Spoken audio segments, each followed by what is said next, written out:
खबर शामिल करते हैं रावलपिंडी से। डिस्ट्रिक्ट रिपोर्टर फरूक अहमद की रिपोर्ट के मुताबिक एसएचओ कैंट की ज़बरदस्त और बड़ी कार्रवाई।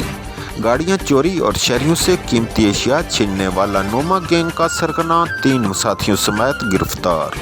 मुलजमान से चोरी शुदा 2 मेहरान गाड़ियां, मसरूका रकम 8,25,000 रुपये बरामद। गिरफ्तार मुलजमान में गैंग का सरगना सरदार नोमान उर्फ नोमा, शिराज, उसामा और वकास शामिल हैं। कैंट पुलिस ने जदीद टेक्नोलॉजी और ह्यूमन इंटेलिजेंस की मदद से मुलजमान को ट्रेस करके गिरफ्तार किया। एसपी पोठोहार मोहम्मद वकास खान की एसएचओ कैंट और टीम को शाबाश। मुलजमान को ठोस शवाहिद के साथ चालान करके करार वाकई सजा दिलवाई जाएगी। मुलजमान कितने ही शातिर क्यों न हों, कानून की गिरफ्त से नहीं बच सकते। ये कहना था एसपी पोठोहार मोहम्मद वकास खान का।